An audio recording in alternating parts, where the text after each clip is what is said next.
diabolical process sa COMELEC, matanggal na yan. Yung mga bayaran dyan, wala tayong maiuupo na talagang elected ng taong bayan. Walang say sa election sa 2028 kahit anong partido mo. Kung sino ang malaking ibibigay, kung sino may mandato, yun ang mananalo. So yan po yung ating inilalaban dito sa Supreme Court. Hindi po natin sila inuutusan. Tayo po ay nakikiusap sa kanila na resolbahin na ito at malaman ng taong bayan kung ano ba ang stand ng Supreme Court bilang huling nag-aanalisa ng ating batas at ng ating konstitusyon. Maraming po salamat sa lahat. Okay. Maganda po.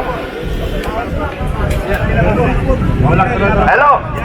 Ako po ay si Colonel Segundo Mitran, retired Philippine Army, Army Scout Ranger Regiment and Special Forces, Supremo ng Filipino Guerrilla Forces.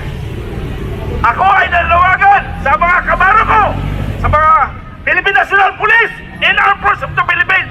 Magising kayo! Buksan niyo ang inyong mga mata at tahinga! Ano ang nangyayari sa aming bayan? Mga kababayan ko, ako 40 years, naglingkod sa bayan, sa edad ko 13 anyos, naglingkod ako at nakipagpatayan sa mga rebelde. Pero ito pala ngayon ang hinaharap namin ngayon. Problema! Ang problemang dinulot ng Pangulong Marcos, si Marcos, ang dahilan ng gulo ng Pilipinas na ito. Pero ito, mga kababayan, active at naka-retired, hindi nagkakaintindihan dahil sa kagagawa ni Marcos. Nanawagan ako sa taong bayan, lalo na sa mga kabaro ko dati sa Philippine National Police at Armed Forces of the Philippines. Buksan nyo ang inyong mga mata at inyong mga tainga. Ano na ba ang nangyari sa ating bansa? Naubos na ang kaban ng bayan. Kailan kayo magigising? Kuubos na ang kaban ng bayan. Kaya nanawagan ako, I am General Segundo Mitran, retired of the Army, Supremo Filipino Guerrilla Forces. Kaya nanawagan ako sa inyo lahat. Magising kayo sa katotohanan. Buksan ang mga mata. At tayo nga maraming salamat sa inyo.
Oy, ang tatubig. Mga rider lang natin, mga rider natin. Brother, pangin tubig, brother. Mga rider, mga rider. Salamat. Bro, lapit mo rito, Kal.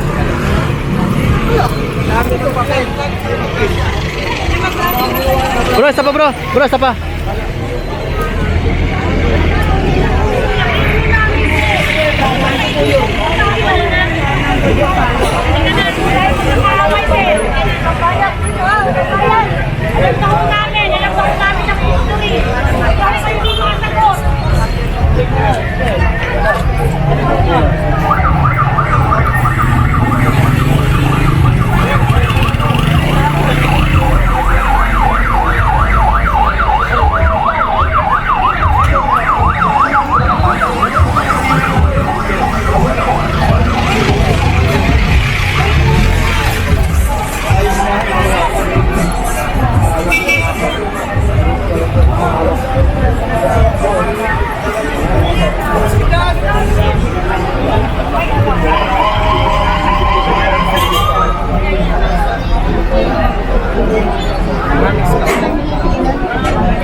Tatay ko.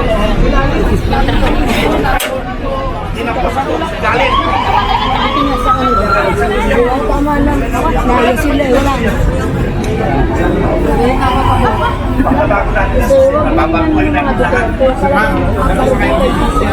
Para hindi kayo dumami. Para yung iba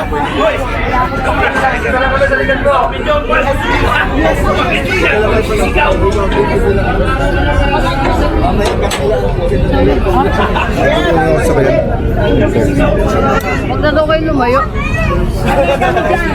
Kami dyan. Lalo pag kami nakasali. Kami dyan. Anahong pa kami ng hapon. Alam namin ang mga galawan. Alam namin kung paano sumagot.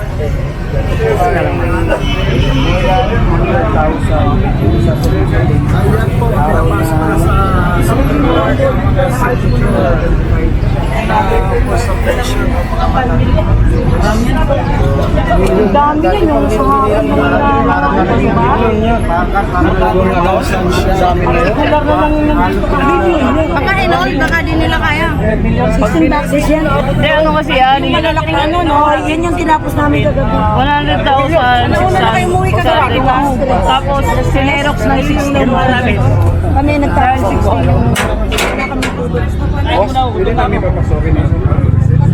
Talagang inano namin sila. Nag-umpisa ng tanghali natapos ang Tolo pagkano magsigil. Oo, meron pa na sila. Tubig. Yung kulang-kulang. Manali nyo si Sir, ha? Manali nyo. Makakisuhin lang. Mayroon. Mailing. Meron pa number pa nila ba?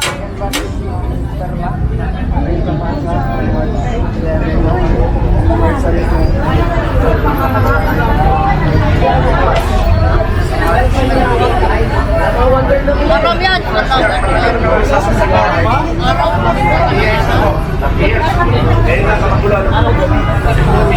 Mayroon din sila. Ibang alam.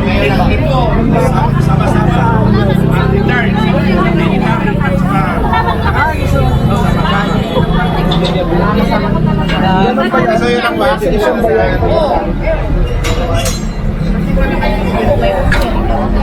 Pwede ka naman? Pagpayon, Sir. Department of Justice. Brother, sa amin. Ano masasabi mo, brother? Okay kayo dito. Nandito na sa court. Hindi pa nandito.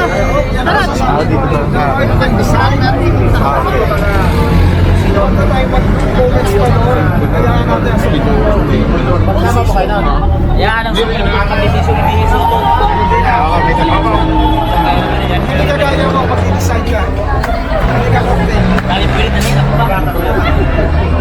Alam ko, yan. Ito. Wala mo nang buhay kang ginagawa yan. Sa akin, parang kudagin mo.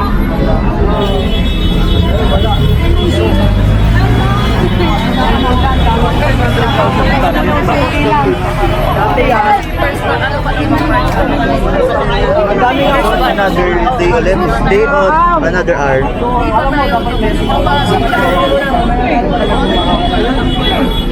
Wala 100,000 na ngayon sila pinag-uwi.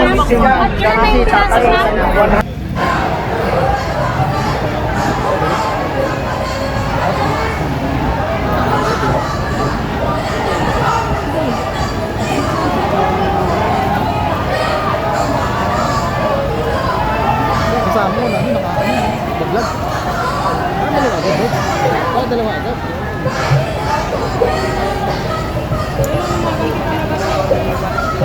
Andiyan mo pa para dito panood? Ayun o.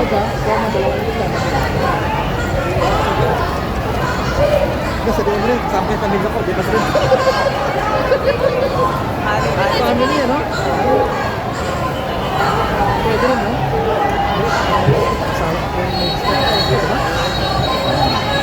Alam mo na ba dyan? Alam mo ang dalawang pamilya mo.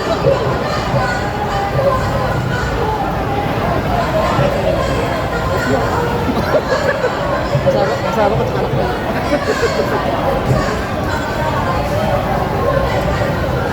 Then, sigurado na yun. Tota ka na. Tota na tayo na.